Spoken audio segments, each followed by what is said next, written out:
امریکہ اور چین کے درمیان جی بھارت بھی کوشش کرے گا کہ روس اور امریکہ کے درمیان تعلقات میں توازن لے کر آئے. بالکل عامر صاحب، آپ نے بالکل درست فرمایا کہ مفادات جو ہیں وہ ایک دوسرے سے جڑے ہوئے ہیں، لیکن عامر صاحب آنے والے ہفتوں میں نریندر مودی چین اور روس کا جو ہے وہ دورہ کرنے والے ہیں، اور امریکہ کے لیے کیا پیغام ہے اور اس کے اثرات کیا ہوں گے، آپ کیا سمجھتے ہیں؟ دیکھیے، جو بھارت کا میڈیا ہے یا بھارت کے بہت سارے تجزیہ کار ہیں وہ سمجھتے ہیں کہ بہت ہی شارٹ سائٹڈ پالیسی مودی نے اپنائی تھی چین سے دوری کر کے، اور چین کے ساتھ ان کی بارڈر میں ان کے دور حکومت میں جھڑپ بھی ہوئی ہے، لیکن اس کے باوجود چین بہت بڑا ٹریڈنگ پارٹنر ہے بھارت کا. تو ظاہر ہے کہ جب ان کی ذرا سی فرکشن ہوئی تو پوسچرنگ ہوتی ہے کہ ہمارے پاس یہی آپشنز کھلے ہوئے ہیں، مگر ایک دم نہیں کھلتے. ڈپلومیسی میں یہ نہیں ہوتا کہ گلی محلے کے لڑکوں کی دوستی ہے، ابھی کٹی ہو گئی اور ابھی دوستی ہو. تو چیزیں جو ہے وہ بڑا ایک کہتے ہیں نا سلولی موو کرتی ہیں. تو اچھی بات ہوتی ہے کیونکہ فرض کریں بھارت اور چین کے درمیان ایک کسی لیول کے اوپر مذاکرات ہوتے ہیں تو اس کا اثر ظاہر ہے کہ ہمارے خطے بھی پڑے گا. چین ایک بڑے پلیئر کے طور پہ یہاں پر پہلے ہی سے ہی ہے، تو اس کا فائدہ جو ہے پاکستان نے اگر ٹیکفلی اس کو استعمال کیا تو ہمارے لیے بھی ہے، کیونکہ زیرو سم گیم نہیں ہوتا. چائنا کا اگر ان سے بات کی تو ان کا بھی انفلوئنس ہوگا، امریکہ اسی طرح کوشش کرے گا، پاکستان کے ساتھ بھی جو ہے اچھے تعلقات چاہے گا، وہ چاہے گا کہ چین کو کسی طرح نیوٹرلائز کیا جائے. تو یہ ایک ڈیلیکیٹ سچویشن ہے اور اس کے حساب سے ہمیں ایک ہائی وائر بیلنسنگ ایکٹ کرنا ہے. جی بالکل. اچھا عامر صاحب، تجارت کی بات کر لیتے ہیں تو امریکہ کو $87 ارب کی بھارتی برآمدات ہے، اور پاکستان کی امریکہ کو برآمدات پچھلے سال 10% بڑھ کر کچھ $6 ارب ہوئی ہے. کیا ہماری صنعتیں فائدہ اٹھانے کے لیے تیار بھی ہیں؟ یہ بڑا آپ نے اہم سوال کیا ہے. بات یہ ہے کہ ہمارے پاس بیچنے کو ہے کیا، ٹھیک ہے، اور جو ہم بناتے ہیں وہ اتنا مہنگا بناتے ہیں. ماشاءاللہ جو سابقہ حکومتوں کی پالیسی رہی ہے، نواز شریف صاحب کی حکومت کی، پیپلز پارٹی کی حکومت کی، انہوں نے آئی پی پیز لگائے بغیر سوچے سمجھے. ہماری یہ بجلی بہت زیادہ مہنگی ہو گئی، ہمارا انفراسٹرکچر بہت زیادہ خراب ہے، تو پاکستان کے پاس کمپیٹ نہیں کر پاتے بہت ساری چیزوں میں، اور ہم بہت ہی کہتے ہیں نا بیسک چیزیں بنا رہے ہیں. جب تک ہم ہائی اینڈ کی طرف جائیں گے، ویلیو ایڈیشن کی طرف نہیں جائیں گے، اور وہ چیزیں جو ہیں اپنی مارکیٹ کے لیے مہنگی بنا رہے ہیں. ہمارا جو جن چیزوں میں ہماری خود انحصاری تھی کاٹن پروڈکشن میں، وہ تک ہمیں درآمد کرنی پڑے گی، تو ہمیں ایک بڑا سی چینج لانا پڑے گا. اور اگر فرض کریں وہ بھارت کی 2-3 مہینے کے لیے بند بھی ہو جاتی، نہیں بھی جاتی، تو ہمارے پاس کیا کیپیسٹی ہے کہ ہم بیچ سکیں گے. ہمارے پاس جو ہے فیکٹریز کے اندر جو ہے وہ ہے کہ جی ہم زیادہ پروڈیوس کر سکیں گے. یہ تمام سوالات ہوتے ہیں. ایک دم جو ہوتی سپلائی چین بڑھ نہیں سکتی ہے. آپ کی عادت ہوتی ہے کہ جی ہمیں مطلب ہے دن میں 100 موزے بنانے ہیں، 100 ہمیں چادریں بنانی ہیں، آپ 110 کر لیں گے، 120 کر لیں گے. پھر اگر زیادہ کرنی تو اس کے لیے ایکسپینشن چاہیے، اس کے لیے سرمایہ کاری چاہیے. تو وہ چیزیں پاکستان کو کنسٹرینٹ ہے. ہماری معیشت ابھی بھی بہت ہی مشکل حالات میں ہے. ہمارے پاس زر مبادلہ کے ذخائر کافی نہیں ہے، ہمارا روپی انڈر پریشر ہے. حکومت کوشش کری اس کو اسٹیبلائز کرنے کی. تو میں نہیں سمجھتا کہ بھارت کے نقصان سے پاکستان کو فائدہ ہوگا. جناب اچھا عامر صاحب، یہ میں آپ سے پوچھنا چاہوں گی کہ افغان جنگ اور سرد جنگ میں ہندوستان کو بیچ کی بلی بننے کی عادت ہے، ہم سبھی دیکھتے ہیں، مگر اس بار جو ہے وہ یوکرین جنگ گیم چینجر ثابت ہوئی ہے جس نے سب کچھ تہس نہس کر دیا ہے. اس بار حالات میں کیا فرق تھا سر؟ دیکھیے، بھارت جو ہے نا بیکاز آف اٹ سائز وہ اپنی آپ کا لیوریج اچھا کرتا ہے، ماضی میں انہوں نے کیا ہے. اور انہوں نے جو ہے نہرو کے اگر آپ زمانے کو یاد کریں تو وہ ایک کہتے ہیں نا کہ نان لائن موومنٹ کے چیمپئن بن کے ابھرے. اور حالانکہ they were on the side of the Soviet Union at that time، لیکن اس کے باوجود ان کا ایک یہ ہائی وائر ایکٹ تھا. ابھی بھی یوکرین کی جنگ ہے کہ ان کے روس سے بڑے قریبی تعلقات ہیں، اور وہاں سے ان کی زیادہ تر ڈیفینس مٹیریل ہے وہ روس کا آیا ہوا ہے. اور وہ 1-2 دنوں کی دوستی نہیں ہے، کئی دہائیوں کی دوستی ہے. نہرو کے زمانے سے دوستی ہے، آزادی کے بعد سے دوستی ہے.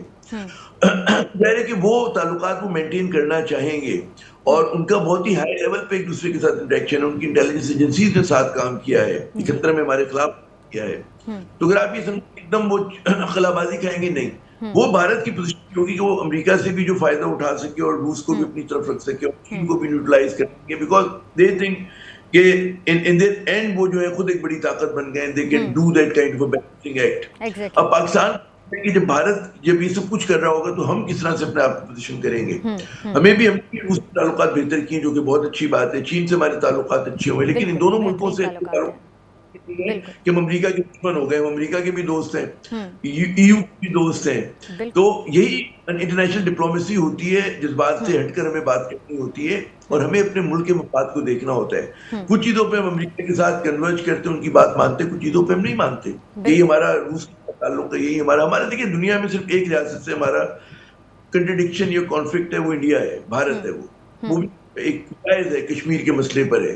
اس کے علاوہ باقی تمام ممالک میں سمجھتا ہوں کہ ہم تعلقات ہمیں بہتر کرنے چاہیے, ٹھیک ہے نا, اور ہمیں جو ہے اپنے ملک کے مفاد کو, اپنے اسٹیٹ انٹرسٹ کو جو ہے وہ سپریم رکھ کے جو ہے اپنی ڈپلومیسی اور اپنی دفاعی پالیسی کو بنانا چاہیے. اچھا عامر صاحب, موجودہ دنیا میں سافٹ پاور اور ہارڈ پاور کے سامنے اپنا اثر کھوتی جا رہی ہے. ایسے میں خود کو سیاسی اور معاشی تحکم کرنا آپ کیا سمجھتے ہیں کتنا ضروری ہے, اور کیا حکومت اس پر توجہ دے رہی ہے؟ دیکھیں سافٹ پاور سے پہلے ہمیشہ ہارڈ پاور آتی ہے نا, کہ آپ کی اکنامک مائٹ ہوتی ہے اور آپ کی ڈیفنس مائٹ ہوتی ہے. اس کا ریفلیکشن ہوتا ہے سافٹ پاور, کہ آپ کا کلچر, آپ کی فلم, آپ کی موسیقی جو ہے وہ ڈومینیٹ کر رہی ہوتی ہے. دونوں بہت کام کی چیزیں ہیں. بھارت کو لیوریج ہے, ان کی سافٹ پاور مضبوط ہے, ان کی فلم انڈسٹری بہت بڑی ہے. موسیقی وہ بہت ہم بھی بنایا کرتے تھے, لیکن ہم نے اپنے ہاتھوں سے اپنی فلم انڈسٹری کا گلا گھونٹ دیا. ہمارے یہاں بہت سینما ہوا کرتے تھے, ہماری یہاں سینما کی تعداد گھٹ گئی ہے, ہماری یہاں فلمیں نہیں بن رہی ہیں. تو ہمیں اپنی پاور بڑھانی ہے. ابھی چھوٹا ملک نہیں ہے, 25 کروڑ کی بہت بڑا ملک ہوتا ہے. ہم بھارت کے ساتھ مقابلہ کرتے تو ہم چھوٹے لگتے ہیں, ویسے ہم خود بہت بڑا ملک ہے. تو ہمیں سوچنا ہے, لیکن ہماری سافٹ پاور اس وقت بنے گی کہ ہم اپنا سیاسی مسئلہ حل کریں, اور سیاسی مسئلہ جب ہوگا آپ کا معاشی مسئلہ حل ہوگا, اور اس کے بعد آپ کی باقی چیزیں ہوں گی. ابھی کیونکہ ہم خود فلکس میں آپس میں ہماری سر پھٹول ہو رہی ہے, ہجان ہے پاکستان کی سیاست میں, وہاں لڑائی ہے. تو پاکستان کا جو پوٹینشیل ہے, بہت بڑا پوٹینشیل ہے, عظیم پوٹینشیل ہے ہمارا, ہم اس کو یوٹیلائز نہیں کر پا رہے. اور ہمارے یہاں اس قامت کے رہنما نہیں ہے کہ جس طرح کے میں سمجھتا ہوں کہ اور ملکوں کو نصیب ہوئے جو آج ان کے پاس ہیں. جیسے مودی ہے, مودی سے ہمیں اچھا نہیں لگتا, ہم اختلاف کرتے ہیں اس سے, مگر مودی نیشنلسٹ جو ہے وہ رہنما ہے بھارت کا. اس نے کوئی جائیداد انگلستان میں نہیں بنائی ہوئی ہے, اس کے دبئی میں زندہ نہیں ہے, ٹھیک ہے نا. وہ نیشنلسٹ ہے, وہ وہی کے کپڑے پہنتا ہے, وہ مطلب ہے آپ اس کو جو بھی کہیں, وہ اس نے کہیں جو ہے کشمیر کا مسئلہ بھی حل کر دیا بھارت کے حق میں, ٹھیک ہے نا. ہمیں برا لگ رہا ہے وہ, لیکن ان کے لیے بہت اچھا ہے. تو ہمیں سوچنا چاہیے کہ ہمارے پاس کب ایک ٹرو نیشنلسٹ لیڈر آئے گا کہ جو پاکستان کی بات کو عزیز رکھے گا, جو یہ انشور کرے گا کہ میری ڈیول نیشنلٹی نہ ہو, میرے بچے باہر نہ ہوں, میرا کاروبار باہر نہ ہو, تمام تر توجہ, اس کا مرنا جینا, اس کی سب کچھ جو ہے علاج معالجہ, تعلیم و تربیت سب پاکستان میں ہو رہی ہے. ہماری جو رولنگ ایلیٹ ہے وہ بہت سب سے زیادہ ہمیں جو نقصان پہنچا رہے ہیں, عوام نہیں پہنچا رہے, آپ اور ہم نہیں پہنچا رہے. ہماری رولنگ ایلیٹ جو ہے, مٹھی بھر لوگ پاکستانیوں کے پوٹینشیل کو دبایا ہوا ہے, روکا ہوا ہے. یہ قوم جو لین, ایفیشینٹ, مضبوط ملک بن سکتی ہے, اس کو یہ لوگ بننے ہی نہیں دے رہے. یہ ان کی پا کی طرح ہمارے کندھوں پہ سوار ہیں. اور میں جب بھی کہ بھارت کو اب جو بھی کہیں, ٹھیک ہے مودی, کوئی طاقت ہمیشہ نہیں رہتی, مودی کی تھرڈ ٹرم ہے, اگلی بار باہر ہو جائے, لیکن مودی نے اپنا کردار ادا کر دیا. بھارت ایک دوسرا ملک تھا, اس میں وہ اگریشن لے کر آ گیا, جارحانہ پن لے کر آ گیا, اس نے ہندوتوا کی پولیٹکس کو ریوائیو کر دیا, ٹھیک ہے نا. تو یہ اس کا کریڈٹ ہے, جس کو لوگ یاد کریں گے, مطلب ہے جو ہندو نیشنلسٹ ہیں وہاں کے نا, تو وہ یہ سمجھنا چاہیے. اور اس کے مقابلے میں ہمارے یہاں جو ہے نہ 3 میں نہ 13 میں ہماری جو قیادت ہے نا, معصوم سی قیادت ہے, تو ہمیں سوچنا چاہیے, ہمارے قیادت کو سوچنا چاہیے. بالکل عامر صاحب, آپ کی بالکل درست بات ہے کہ سوچنا چاہیے. عامر صاحب, امریکی تعلقات میں یکلخت گرم جوش سے اسلام آباد میں اعتماد کی فضا ہے, مگر کیا یہ اعتماد ہمیں معیشت ٹھیک کرنے اور ماحولیاتی مسائل سے نمٹنے میں مددگار ہو سکتا ہے سر؟ دیکھیں, آپ کا کوئی بھی مسئلہ نہ چین حل کرے گا نہ امریکہ حل کرے گا. پہلے تو آپ کو اپنے زور بازو پہ بھروسہ کرنا پڑتا ہے نا. میں نے کئی بار دیکھا, مشرف صاحب کا میں نے دور دیکھا, ہماری بڑی قربت تھی, ہمارا بڑا اچھا, ہماری اکانومی چل رہی تھی, لیکن بات یہ تھی کہ آپ نے اسٹرکچرل مسئلے اگر اپنے دور نہیں کریں گے تو آپ کمزور رہیں گے. امریکہ آ کے آپ کی مدد نہیں کر سکتا, چین آپ کی مدد نہیں کر سکتا. پہلی مدد ہمیں اپنی خود کرنی ہوگی, اور وہ ایک کوئی nationalist, true nationalist, Pakistani nationalist government کر کے دکھائے گی جو کہ ایماندار.